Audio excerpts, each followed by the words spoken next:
Hello students, today we have the concept, that concept is uses of dimensional formula. Before this we have studied how we can use the dimensional formula for checking the correctness of a given relation. After that we have studied the conversion of one system of units into another, and today we have the topic, that topic is derivation of the formula. Students, basic funda we are going to deal is uses of dimension formula. जो dimension formula हम लोगों ने बनाए हैं उनके क्या क्या uses हैं, that uses we have to study. अब तक हमने क्या पढ़ा है? अब तक हमने पढ़ा है कि we can check the correctness of a given relation.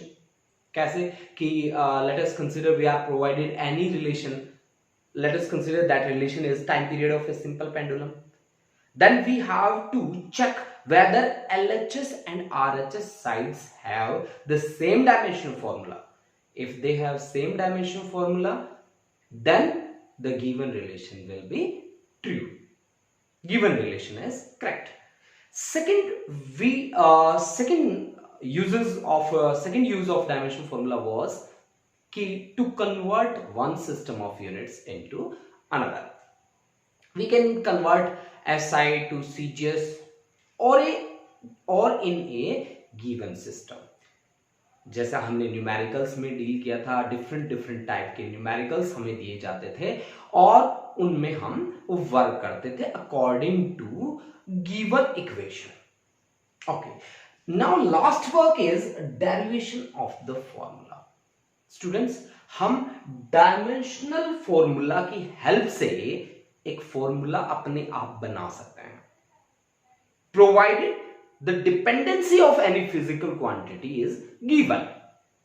भाई कोई भी फिजिकल क्वांटिटी है आपके पास, कोई भी गिवन फिजिकल क्वांटिटी है, उसकी डिपेंडेंसी किन किन फैक्टर्स पे है, अगर आपको ये पता है तो फिर आप अपना फॉर्मूला बना सकते हैं. चेक भी करेंगे हम लोग कि कहां कहां ऐसा होता है कि हाँ जी आपको डिपेंडेंसी दे रखी है और आपने फॉर्मूला बना दिया हो, तो उसका जो हम स्टार्टिंग कर रहे हैं, जो फर्स्ट हमारा न्यूमेरिकल रहेगा, वही न्यूमेरिकल आपको पूरे चैप्टर में कोई भी रिलेशन जब बनाना होगा वही स्टाइल हर जगह यूज होगा. हमारे पास ज्यादा से ज्यादा यहाँ पे दो डिपेंडेंसी जिन जिन फैक्टर पे होगी वो 2 फैक्टर्स हो सकते हैं, 3 फैक्टर्स हो सकते हैं, मैक्सिमम आपके पास 4 फैक्टर्स हो सकते हैं. इससे ज्यादा हम यहां पे डील नहीं करेंगे. 2, 3 और 4 factors we can take. Okay students, let's start. हमने क्या कहा? Derivation of the formula. हम सीधा न्यूमेरिकल पे आते हैं. न्यूमेरिकल को कैसे आप डील करोगे, क्योंकि आप डेरिवेशन ऑफ फॉर्मूला में तो हमने एक बात कही कि जी ठीक है हम डराइव कर सकते हैं. कैसे डराइव कर सकते हैं कि कोई भी फिजिकल क्वांटिटी हमारे पास गिवन है, उसकी डिपेंडेंसी किन फैक्टर्स पे है, अगर आपको ये पता है तो ठीक है आप डराइव कर सकते हो. मैंने फर्स्ट एग्जांपल लिया है सिंपल पेंडुलम. आपके पास क्वेश्चन किस तरह से आएगा? इस तरह से आएगा question, derive an expression for time period of a simple pendulum. आपको टाइम पीरियड निकालना है सिंपल पेंडुलम के लिए, विच में डिपेंड्स ऑन द फैक्टर्स आपको दे रखे हैं. Mass of bob, length of pendulum, length is L, and acceleration due to gravity G. G is acceleration due to gravity. ये आपको फैक्टर्स दे रखे हैं. ठीक है, ये आपके पास है कोई भी ऑब्जेक्ट जिसका मास आपको दे रखा है m और इसका वेट वर्टिकली डाउनवर्ड एक्ट करेगा. This is mg which is weight of object. This is the mean position of mass m. This is the mean position, and this be the extreme position. आपको पता होगा simple pendulum के case में kinetic potential में change होती जाती है और पोटेंशियल काइनेटिक में चेंज होती जाती है और इसी के कारण ये अपनी मीन पोजीशन के अबाउट क्या करता रहता है? ऑसिलेट करता रहता है. Now let's start our concept. We have to derive a formula. हमें किस चीज का फॉर्मूला डेराइव करना है? टाइम पीरियड का. Let us consider time period of the simple pendulum T. आप लिख लीजिए पहले डायरेक्टली प्रोपोर्शनल. डिपेंडेंसी किन किन फैक्टर्स पे है उसके लिए प्रोपोर्शनलिटी का साइन मैं लेके आ रहा हूं. इसने पहले क्या कहा कि मास पे है dependency, okay, length of pendulum पे है, ओके, और एक्सेलरेशन ड्यू टू ग्रेविटी जिसको जी से रिप्रेजेंट करना है उस पर डिपेंडेंसी है। आपने लिख दी डिपेंडेंसी वाले फैक्टर्स। अब इनकी पावर्स ले लो, आप अपने आप से कंसीडर करो कि मास का पावर ए ले लो, लेंथ का पावर हमने ले लिया बी, और एक्सेलरेशन ड्यू टू ग्रेविटी का पावर हमने कंसीडर किया सी। अब स्टूडेंट्स, जब प्रोपोर्शनलिटी का साइन होता है और हम प्रोपोर्शनलिटी का साइन रिमूव करते हैं, उस सिचुएशन में हमें किसी कांस्टेंट से मल्टीप्लाई करना होता है। तो आप मल्टीप्लाई कीजिए किसी कांस्टेंट से, तो t इज इक्वल टू के m raise to power a, l raise to power b और g raise to power c। This is the final relation. ये हमारा फाइनल रिलेशन है। इसको मैं नाम भी अच्छा सा दूंगा, स्टार दूंगा इसको। This is the equation star. अब हमें क्या करना है? अब हमारा टारगेट है ए, बी और सी की वैल्यूज को कैलकुलेट करना। ए बी और सी की वैल्यूज कैलकुलेट करना। Let's start. अब आपने क्या कहा कि this is the final relation, और ये बिल्कुल सही रिलेशन है। बिल्कुल सही रिलेशन है, तो एलएचएस का डायमेंशन फॉर्मूला और आरएचएस का डायमेंशन फॉर्मूला क्या होना चाहिए? इक्वल होना चाहिए भाई, इक्वल होना चाहिए। तो एलएचएस लीजिए, एलएचएस में तो टाइम है तो मास तो इसके पास नहीं है, m0, l0 टाइम है तो t1। This is equivalent to constant के लिए डायमेंशन फॉर्मूला कुछ नहीं होगा। मास के लिए m, इसका पावर है a, लेंथ के लिए l, पावर है b। अब आ गया भाई g is acceleration due to gravity. Students, g is acceleration due to gravity के कारण acceleration. This must have the dimensions of acceleration, and acceleration have the dimensions of velocity divided by time, then g becomes equal to velocity multiplied by 1 upon time। मैं ऐसे इसलिए लिख रहा हूं कि बहुत सारे स्टूडेंट पजल हो जाते हैं कि आपने सर टाइम का स्क्वायर कैसे कर दिया, ठीक है, इसलिए मैं इसको अलग लिख रहा हूं। आप लिख सकते हैं इस तरह से, ठीक है, velocity into 1 upon time, ठीक है। अब velocity के डायमेंशंस क्या होते हैं? Displacement divide by time, then this is displacement divide by time, और इनटू 1 अपॉन टाइम था, तो आपके पास बना डिस्प्लेसमेंट डिवाइड बाय टाइम का डायमेंशन पावर हो जाएगी 2, टाइम की पावर हो जाएगी 2, ठीक है। तो डिस्प्लेसमेंट इज L, डिस्प्लेसमेंट को लेंथ के डायमेंशन में मेजर करते हैं, और time is capital T, T की पावर 2। तो एक्सेलरेशन जब ये ऊपर आएगा तो पावर क्या हो जाएगी? माइनस। तो एक्सेलरेशन ड्यू टू ग्रेविटी का डायमेंशन फॉर्मूला बन गया L1T minus 2। This is the dimensional formula for acceleration due to gravity. Okay, we will use this formula here. Now I am going to use this formula। यहां पे इसकी जगह मैं use कर रहा हूं, तो L1T minus 2 और रेज टू पावर कितना है? C, raise to power C। Okay, आप ये स्क्रीनशॉट ले सकते हैं, मैं इसको रब करने वाला हूं स्टूडेंट्स। ओके, अब देखिए आपको कैसे इसे फर्दर लेके चलना है। अब देखो आपके पास ये आया m raise to power a, l raise to power b, ये c पावर है, यहां पे अंदर ले जाइए तो L1 इंटू c हो गया। t का -2 पावर पहले से है, -2 मल्टीप्लाइड बाई c, तो -2c। बेस सेम हो तो पावर ऐड हो जाती है। ये भी l है, ये भी l है, तो m raise to power a, l raise to power b plus c, t raise to power -2c, ठीक है।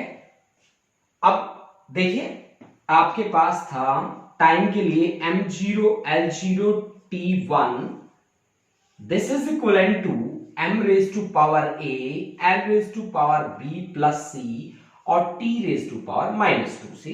ये आपके पास RHS साइड में रिलेशन आ गया। अब स्टूडेंट्स, मास की पावर को मास की पावर के साथ इक्वेट कर दो दोनों साइड, लेंथ की पावर को लेंथ की पावर के साथ, और टाइम की पावर को टाइम की पावर के साथ इक्वेट कर दो।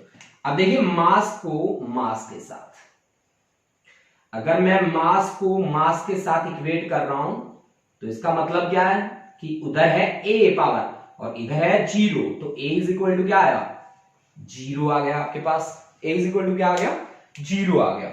इसी तरह से लेंथ की पावर को लेंथ की पावर के साथ, लेंथ की पावर इधर कितनी है, 0, उधर कितनी है, b plus C.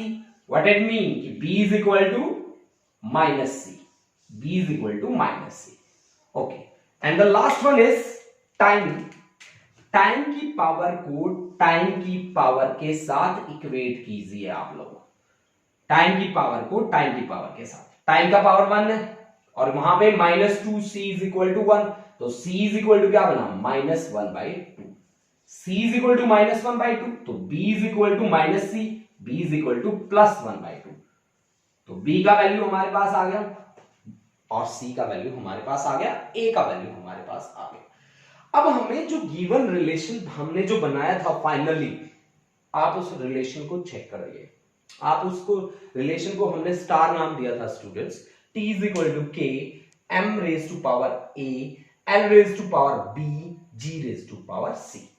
Then put all these values in star, put all values in star, put all these values in star. Star में आप वैल्यू पुट करेंगे और time period of simple pendulum आपको बनाना है। चलो देखिए क्या क्या आता है आपके पास रिजल्ट, चलो देखते हैं।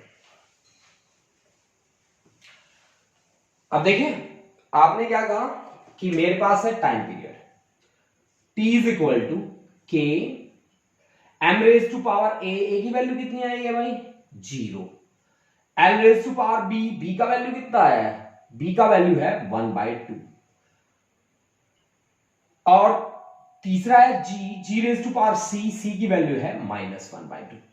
तो किसी की पावर 0 हो तो उसकी वैल्यू कितनी हो जाती है, किसी की भी पावर 0 हो तो वैल्यू कितनी होती है, 1 होती है ना, ठीक है। और l रेज टू पावर 1/2, अगर मैं इसको नीचे ले जाऊं g को तो इसकी प्लस हो जाएगी पावर, ठीक है।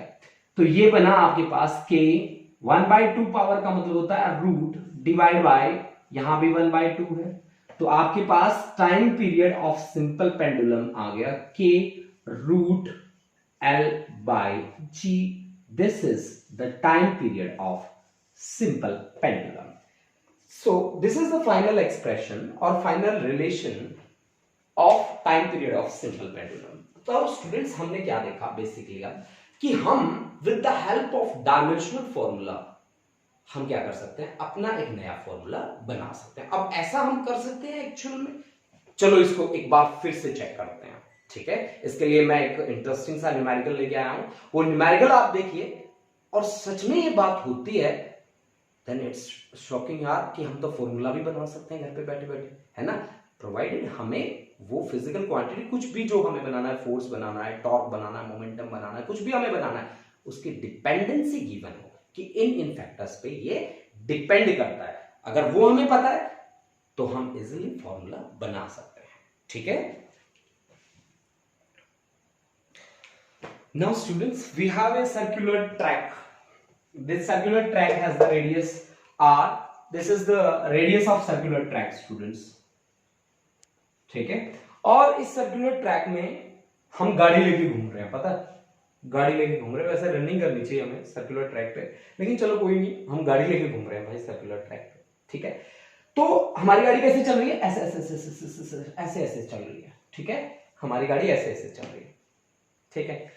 अगर उसकी लीनियर वेलोसिटी देखी जाए कि अगर ऐसे गोल गोल ना घूमे, सीधी जाए, then this is the direction of linear velocity. Linear का मतलब होता है सीधा चलना ना, सीधा चलना, लीनियर वेलोसिटी। आर भी द रेडियस और ऑब्जेक्ट और गाड़ी को मिला के उसका मास है m। आपको कहा गया कि इसको सर्कुलर ट्रैक में घुमाने के लिए जो फोर्स रिस्पॉन्सिबल है, that force is known as centripetal force, या आप यूं कहें कि फोर्स रिस्पॉन्सिबल या force required to move an object in circular track. आपको कहा गया कि आप डेराइव कीजिए the relation for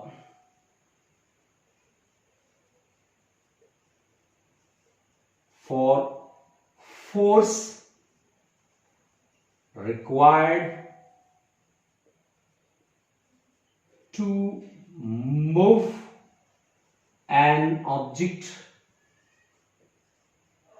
in circular track.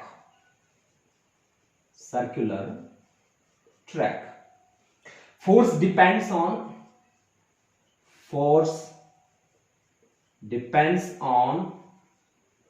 उसकी डिपेंडेंसी आपको गिवन है, वो मैं आपको बता रहा हूं कि मास पे डिपेंड करता है, mass of object and car, ठीक है। लीनियर वेलोसिटी v पे डिपेंड करता है, लीनियर वेलोसिटी, वैसे यहां पे एंगुलर वेलोसिटी भी होगी क्योंकि सर्कुलर ट्रैक में घूम रहा है, और रेडियस r पे डिपेंडेंसी है उसकी, रेडियस r पे, ठीक है जी। आपको कहा गया कि आप ना फोर्स जो रिक्वायर्ड होगी उसको सर्कुलर ट्रैक में घुमाने के लिए उसका फॉर्मूला बताइए, और वो फोर्स डिपेंड करती है मास ऑफ ऑब्जेक्ट पे, वेलोसिटी पे और रेडियस पे। तो सबसे पहला काम क्या किया आपने, लास्ट टाइम आपने क्या किया था, जब मैंने कहा था आपको कि इन चीजों पे डिपेंड करती है, तो आपने सबसे पहला काम ये किया कि F डायरेक्टली प्रोपोर्शनल लिखा आपने। अब किस किस पे डिपेंड करती है, मास पे, वेलोसिटी पे और रेडियस पे। फिर आपने क्या कहा कि जी पावर लगा दो अपने से, A, B और C। अब प्रोपोर्शनलिटी का साइन हटाओगे तो किसी कांस्टेंट से मल्टीप्लाई करना पड़ेगा, तो F इज इक्वल टू कोई constant K, M raise to power A, V raise to power B और R raise to power C। इसको एक डब्बे में बंद कर दो और इसका नाम लिख दो स्टार। ओके स्टूडेंट्स, अब हमें क्या करना है, हमें तो डायमेंशनल फॉर्मूला का यूज करना है। अब तक मुझे क्या आता है, डायमेंशनल फॉर्मूला लिखना आता है, हाँ जी, आपको वही लिखना है और उसी से आपका काम बनेगा। तो कैसे बनेगा, चलो भाई आगे जब तक नहीं चलेंगे तब तक कैसे बनेगा, है ना। चले फिर आगे। ओके, एलएचएस में क्या है, फोर्स का डायमेंशन फॉर्मूला डायरेक्ट लिख रहा हूं जी। डायरेक्ट फॉर्मूला है m1, फोर्स का m1 L1 T-2, ठीक है जी, इज इक्वल टू कांस्टेंट का मैं लिख रहा हूं जी 1। ओके, मास का होगा भाई m raise to power a। अब आगे आया वेलोसिटी, वेलोसिटी का क्या होगा, displacement divide by time, displacement के डायमेंशन लेंथ के time t by default power 1, then L1 T-1, this is the dimension formula for velocity. आगे है कौन, वेलोसिटी, वेलोसिटी के लिए L1 T-1 raise to power कितनी है जी इसकी, b। आगे कौन है, रेडियस, रेडियस का क्या होता है, लेंथ का डायमेंशन, लेंथ की पावर कितनी है जी, c। ओके ओके स्टूडेंट्स, यहां तक बात क्लियर है। अच्छा आगे बढ़ते हैं, is equal to m raise to power a। अब पावर को अंदर लेके आओ तो l raise to power b और t raise to power minus b और l raise to power c। Okay, base same हो तो पावर ऐड हो जाती हैं, l raise to power b plus c और t raise to power minus b। और यहां पे है m1 L1 T-2। अब बच्चा पार्टी आपको क्या करना है, मास की पावर को मास की पावर के साथ इक्वेट कर दो, मास की पावर को मास की पावर, एलएचएस हो रहा है एलएचएस साइड में, मास की पावर को मास की पावर के साथ इक्वेट करो, तो a इज इक्वल टू कितना बना, a इज इक्वल टू बना कितना, 1 बना। अच्छा अगर पहले लेता हूं, ठीक है, लेंथ की पावर को लेंथ की पावर के साथ इक्वेट कीजिए। लेंथ की इस साइड कितनी है, लेंथ की इस साइड है पावर 1, उस साइड कितनी है, b प्लस c है जी, ठीक है। ओके, अब देखिए थर्ड टाइम की पावर को टाइम की पावर के साथ, इसके लिए ले रहा हूं मैं ब्लू पेन, ठीक है जी।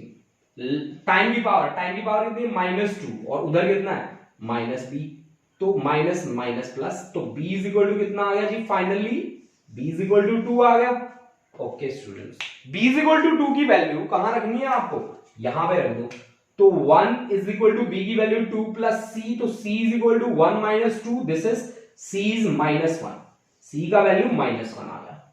आपको लगता होगा ना कहीं मैं मैथमेटिक्स ही पढ़ा रहा हूं ना, हाँ होता होगा फिर। तो a b c की वैल्यूज हमारे पास आई है, अब तीनों की तीनों वैल्यूज को स्टार में पुट कर दीजिए। अब put all these values in star, put all these values in star, put all these values in star में पुट कर दीजिए जी। अच्छा स्टार क्या है, f इज इक्वल टू के m raise to power a v raise to power b r raise to power c।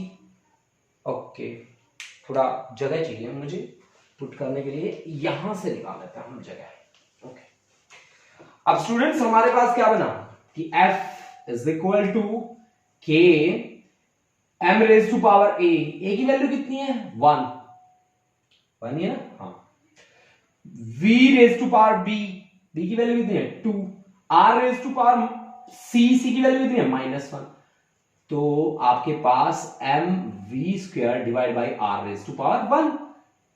अब f इज इक्वल टू क्या बना k mv square divide by r। This is the final relation for that force which is required to move an object in a circular track. Students आपने देखा ना कि हमें अगर किसी भी फिजिकल क्वांटिटी की डिपेंडेंसी पता है ना, तो हम उसके लिए क्या बना सकते हैं, रिलेशन बना सकते हैं। इससे पहले हमने क्या किया था कि डायमेंशनल फॉर्मूला की हेल्प से करेक्टनेस को चेक किया था कि whether a given relation is correct or not। इससे पहले हमने और क्या किया था, कन्वर्जन करी थी SI टू CGS और SI to another system of unit और CGS to another system of unit. ये सारे काम हमने पहले किए थे। आज हमने एक नया काम कर लिया। क्या काम किया हमने फॉर्मूला भी बना दिया अपने से, ठीक है। तो that was the use of the dimension formula. क्या हम ऐसा काम और भी कर सकते हैं? हाँ जी हम कर सकते हैं। जो आप कहेंगे वो फिजिकल क्वांटिटी हम बना सकते हैं। तो दैट्स योर होमवर्क।